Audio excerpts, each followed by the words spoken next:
You don't want to voluntarily give up your identity because, well, then who are you? Hmm.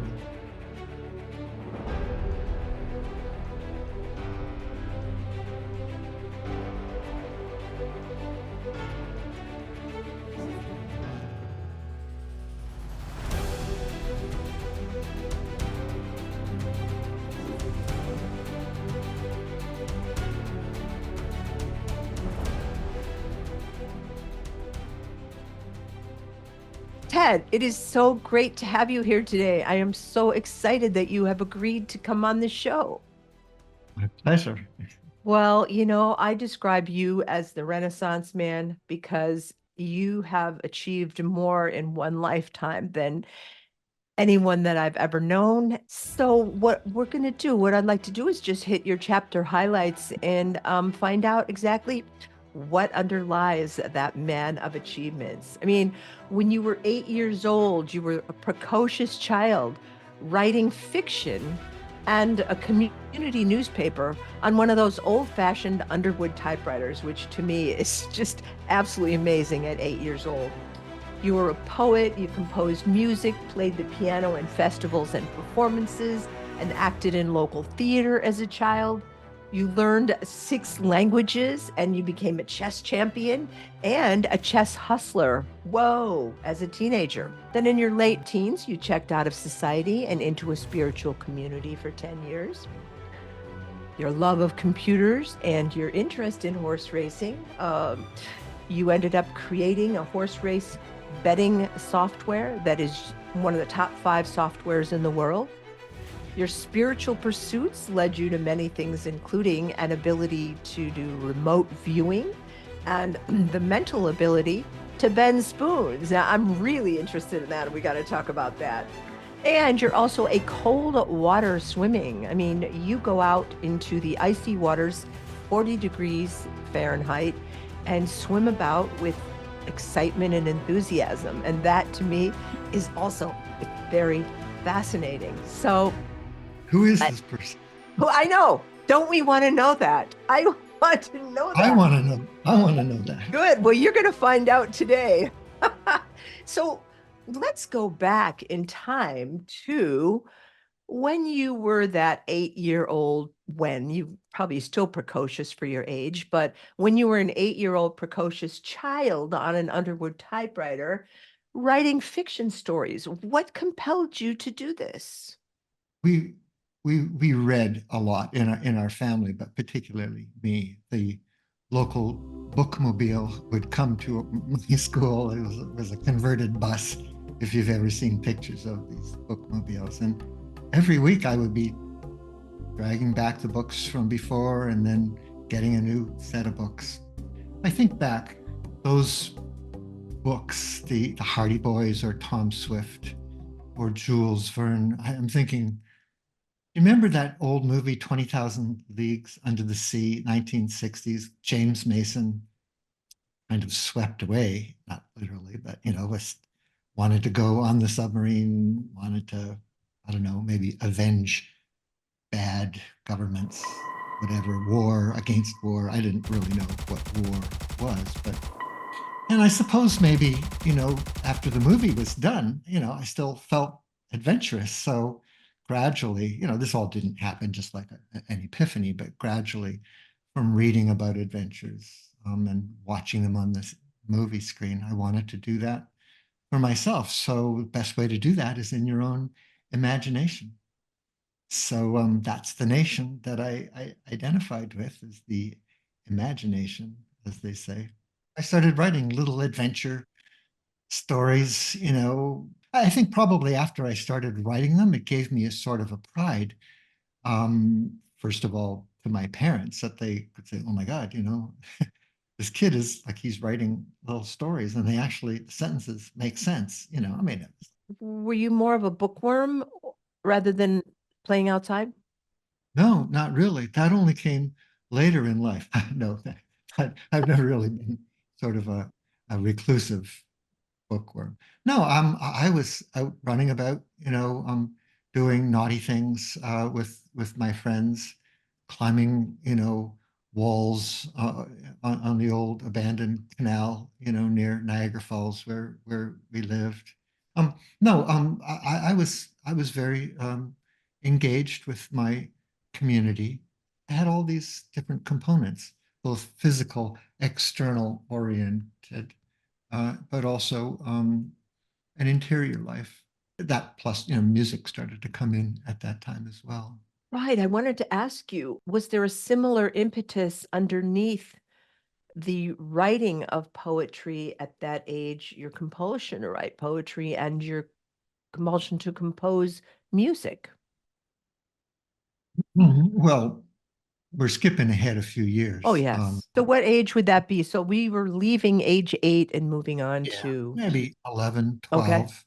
If we, at the beginning, around eight or nine, when I started taking piano, I mean, it's like I hated it. My mom made me do it. But by the time I was 11 or 12 and I could actually do stuff, I enjoyed it a lot more. And you asked, did I feel like there was some relationship between poetry and music?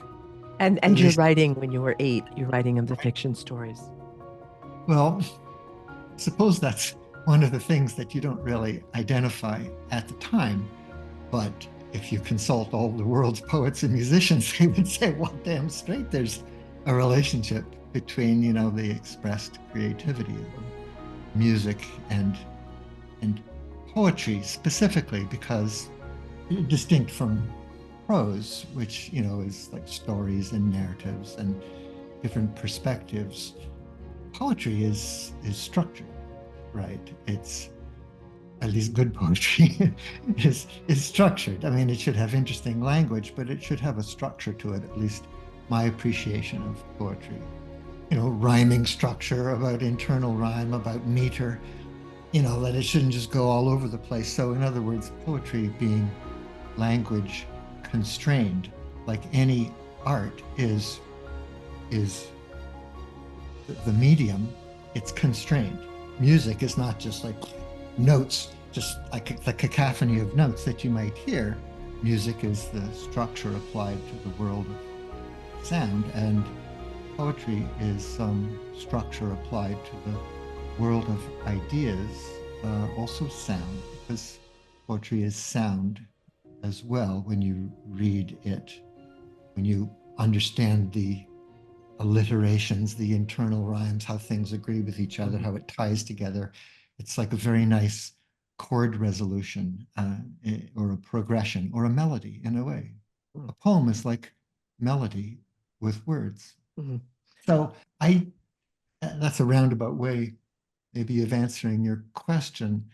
I remember, I never told you this before, but I remember writing little ditties about my classmates. And there's this poem, Casey at the Bat, which, if you don't know, you can look up. It was a story about, mighty Casey has struck out, that was the final line. And so I wrote a poem about, a boy who was in my class who was playing baseball. And he was a really good baseball player, but I wrote an imitation poem like Mighty, I think his name was Bobby Shafto, Mighty Shafto has struck out, and it wasn't, like a critique. It was sort of like a celebration of, the skill that this kid had. And after that, I recall two or three kids, asking me to write poems about them, even a girl. And that was my Wow. first introduction to the interest of girls and Ooh, almost like a let's little see. rock star, except you were a poetry star. Well, So- those were early days. And we know the change will surely come. Maybe one more trip around the sun. But we'll gather here where land meets sea, where we can be as one. Right, right. So you talked about structure and so you went from prose to poetry and music, which were structured. If we move on a little bit in time, I don't know how much, into your world of chess, Mm. how did you become attracted to the game of chess, and at what age did that happen? At about age 14, 15, perhaps. I can't remember, to tell you the truth, why I became attracted. I think probably my parents got me a chess set. I don't know. I noticed that chess, like poetry, like music, is structure. There's 64 squares, there's 32 pieces, 16 pieces on a side. Everything is out in the open. We used to play this game, Battleship. You hide your moves. Your opponent doesn't have to guess what it is you're doing. But in chess, it's like everything's out there. It's like mano a mano. It's like your mind versus the other mind. And so I probably didn't appreciate, but later came to clearly appreciate the similarities in structure, that it proceeds. There's rules, there's the territory, there's better ways of playing, there's worse ways of playing. And so once I got that set of constraints, like as kids or as people who are unfamiliar, you just move anything. It's like, well, I'll move this piece, what do I know? And then, if you play a person who also doesn't know, well, you end up just random. That's why they say that there's more chess moves than there are atoms in the universe. Well, sure, but like 99% of all of those moves are not interesting. But you love chess so much, and you already had studied French and well, you studied some languages in high school, but now, because of your interest in chess, you started learning Russian and German and some other languages so that you could read the books in those languages and learn new information about chess and how to get better at it. I did. You got me.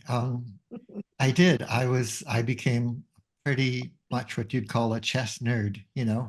If you ever see that Netflix series, The Queen's Gambit, which is quite popular.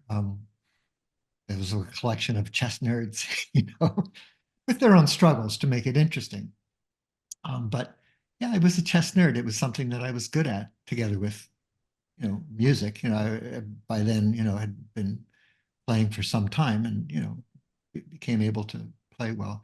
But yeah, I subscribed to two or three different magazines. Got a German magazine, a Russian magazine, and somehow I got a Serbo-Croatian magazine, because those were like, Yugoslavia was like a big chess playing nation too. It's many countries now. Um, so those three, German, Russian, and Serbo-Croatian, I had enough. So I'm going to And interrupt you and ask you a question. Is this when you first started realizing uh, it, the extent of your competitive nature? yeah, I would say yes. Boom. Um, Although even now, as you know, I'm not like a super A-type personality, Mr. Competitive. But as an adolescent, you want to identify your powers. You want to identify. You're forming your ego. You're identifying, what you're good at. To be able to go into tournaments and to play. I mean, I was not the best of the local group. I was one of the best of the youth. To be able to beat adults, at this game, feels really good. Like you do feel like the cock of the walk. Right. Yeah, I'm wondering if that power, when you don't have that over adults with, say, a game like chess, if you might go out and do crazy things like adrenaline junkies do, just to do something greater than, say, what their parents have done. You already had the experience of beating all the adults. And what's so amazing about you is that this nice suburban boy becomes a chess hustler. Tell me a little bit about that. I mean, that sounds a little sort of like a pool hustler. You think of Paul Newman, or Jackie Gleason, in the no, I was just doing the same thing on the streets, in Toronto, as I did, in the chess clubs. I was playing chess, I was playing with a clock, I was playing 5 minutes a game, 10 minutes a game for $1, or 50 cents. $1 was something back in the early 70s. And I think your point about an adolescent wanting to, like, that's the part where a human being starts to differentiate themselves and also butt up against, what has been the dominant authority in their whole life. They've known that's authority. Parents represent authority, and especially if you're good at something. And I suppose if you're not good at something, you're just good at noticing that, oh, geez, I'm me. Like I got to be me. Then you choose a different cohort, a different group of kids to hang out with, and then you get into trouble if you don't have moderating influences, or you do, sports, or you do whatever it is. That's how you feel your power. That's how you feel your distinctiveness. So I wasn't that good at sports except for track and field. But playing chess, yeah, and then, taking that to greater and greater and greater limits, like traveling to chess tournaments. And I liked it by traveling to the United States because I didn't have a chess rating in the United States, at least at first. And so I was quite good, and so I would get put with the low-rated players, so I could win a prize in an unrated or a low-rated category for the first couple of for the first half year, because I was like way better than, like, I should have been at least a couple of levels above, but nobody knew who I was. So I made some money doing that too, which, and the money is not nothing. There's the power of actually winning a game, but getting paid, like in terms of prizes at tournaments, and also on the street getting paid, random dollars and $5 was actually quite a sense of power. Must have been very satisfying. Did you ever play Boris Spassky? Yes, I did play Boris Spassky. I played him in a simultaneous exhibition in Toronto in 1971 when he came to play in the Canadian Open or Toronto Open. Maybe it was I can't remember. I was entered in the same tournament and he was playing, in another echelon in that. Maybe it was the Canadian Open. And he was the world champion, world chess champion in the late 60s and early 70s until the following year when he played the infamous bad boy Bobby Fischer, Yes. Right. So here is this guy, this young guy, a teenager who's like a champion in the under 19 age group. In the outside world, could absolutely go into anything that you wanted to and become successful at it. And yet you decided to leave the outside world and go within to a spiritual community. What What did you possessed me? feel? Yeah, like what possessed you, or what did you feel that you would get from doing this? I'm sure part of it was feeling bored with sort of the received wisdom of my own culture, particularly my own religions, the putative, some version of Christian, Anglican, maybe. I don't really know. It was boring. It was insufficient. It didn't feel authentic to me. And so I read lots of different books and I met lots of different groups that were trying to teach different things. I found a fascination with the Eastern, traditions, both reading about them. But I got initiated into a particular modality of Indian mystical tradition. Today, I would call it a cult, and it didn't feel like a cult, and it was not as cultish as many of the, like the Hare Krishna or the 3HO, or I don't know, so many things that you could think of, Scientology. It didn't feel like that at the time, although it felt important to me. And it felt like the next thing that I should do. Should I go to university? Should I travel? Should I become a professional musician? Should I become a professional chess player? A teacher of languages? Nah, I'll just move into this, group um, establishment because I was always smarter. I thought I was smarter than my parents. Maybe I was. Maybe I was smarter than my parents. They certainly didn't put any brakes on me. They warned me lovingly. They said, well, just be sure you understand what you're doing. I think they probably trusted me, although that was mixed with lament from time to time. And I acknowledge that, I acknowledged to them over the years that, I know my behavior, my, adolescent kid, smartest man in the world. Oh, got to do what I got to do. Everything will be okay. It'll turn out fine. But they wished me well. They dropped me off in Toronto and wished me well, gave me a hug. And so I joined this group.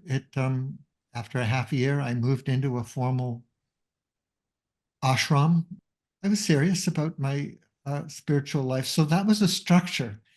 This damned structure, the need to have structure to my life. Also, we didn't talk too much about the sort of lack of community that I felt contributed to just part of how I ended up growing up through my adolescent years. First, we were in one community where I was friends with everybody and, running around doing all the things that, children do. And then we moved to another place. Then we moved to another place. Then we moved to another school. Then we moved to another school in high school when you're trying to, form your adolescent identity. So that sense of community and connection with people of my own age, I felt like later on, I would say I felt a little shortchanged. I felt I had a hard time making friends by the time I hit my middle teens.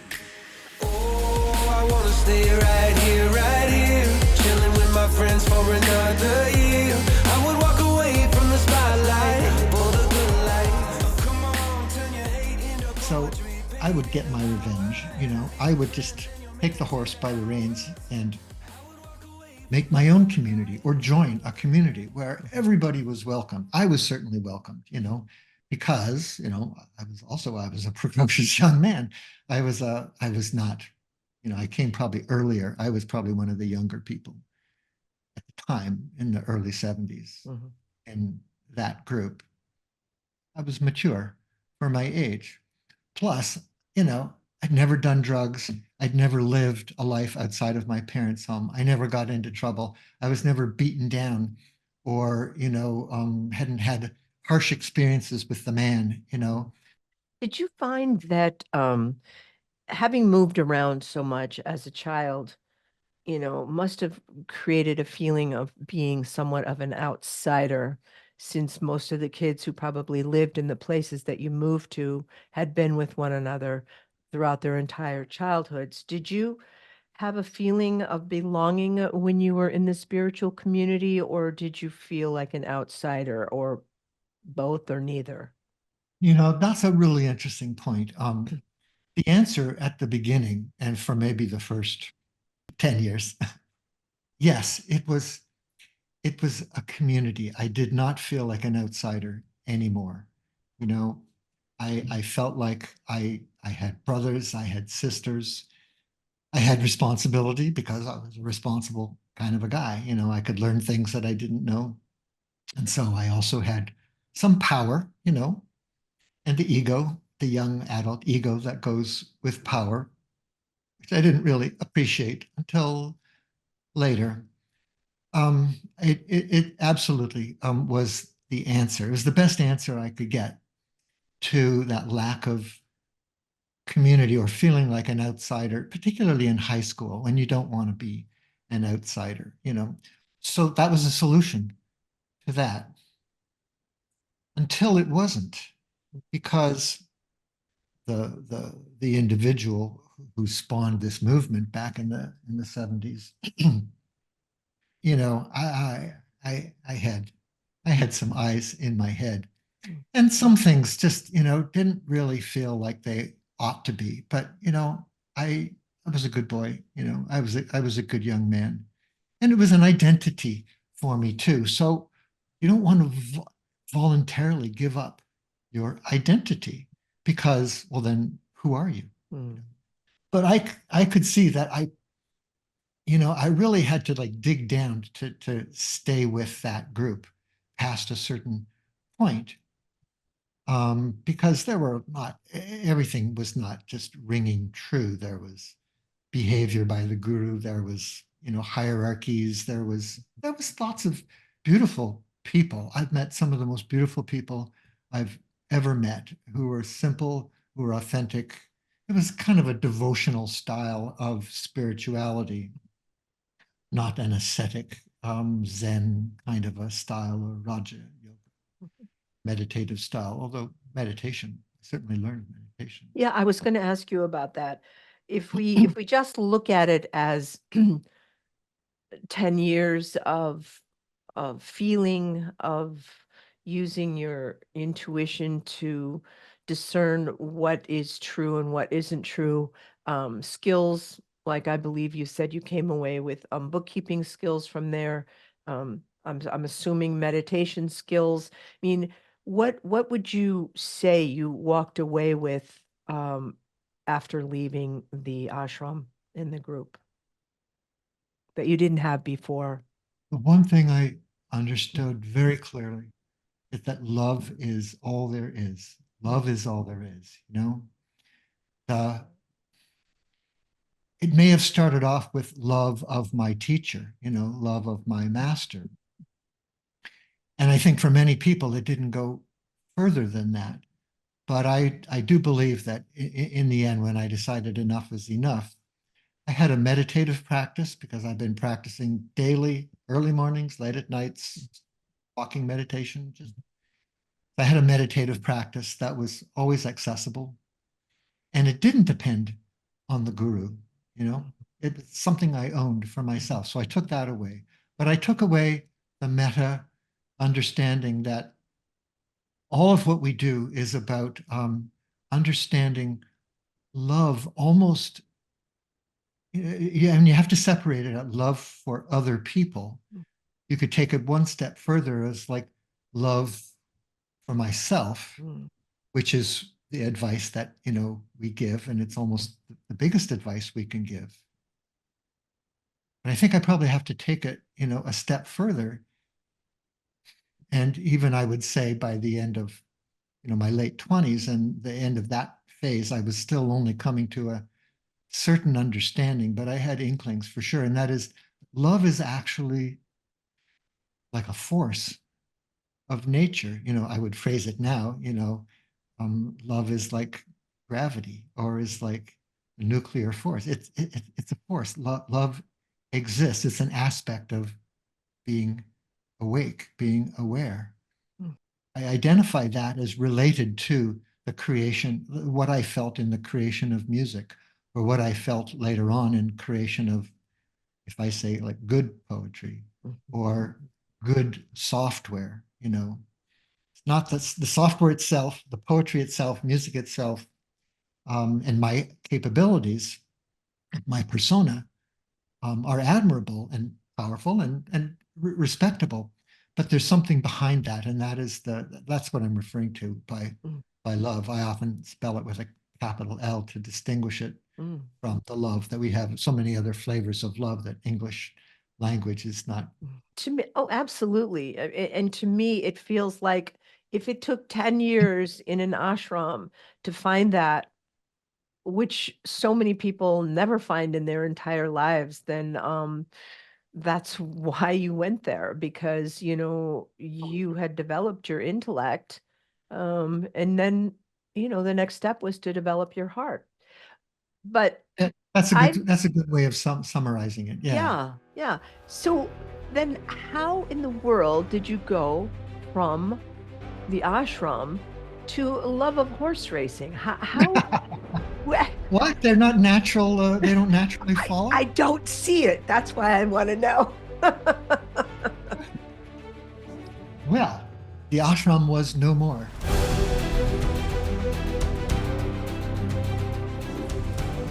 Oh my God. What happened to the ashram? Oh, don't ask me. Well, I think Ted's going to let us know in part 2. Oh my goodness, can we get any little sneak peeks at part 2? Yeah, absolutely. I'll fish some out and I'll pop them in here after we stop talking. All right, I can't wait. And then you'll go swimming in the ocean after that? Yeah, I need to be in there. I don't know though, I think I'll just do a bit of toe dipping because there's sharks in them there water. Instant enlightenment, at age 19. Come and follow me, little boy. What could go wrong? At the beginning, like fresh out of spending 10 years of my life with a spiritual guru, well, of course I had to find another guru, And so he asked me, he says, well, have you ever tried remote viewing related to horse racing? Sort of like it's a way of prognostication. And you can use that to make predictions, to choose A or B, to choose up or down, stock market up, stock market down. Favorite in a horse race wins, favorite in a horse race loses. Team A wins, team A loses. Remote viewing as a larger activity was used by the CIA for spying and for getting all kinds of information, which I also learned how to do.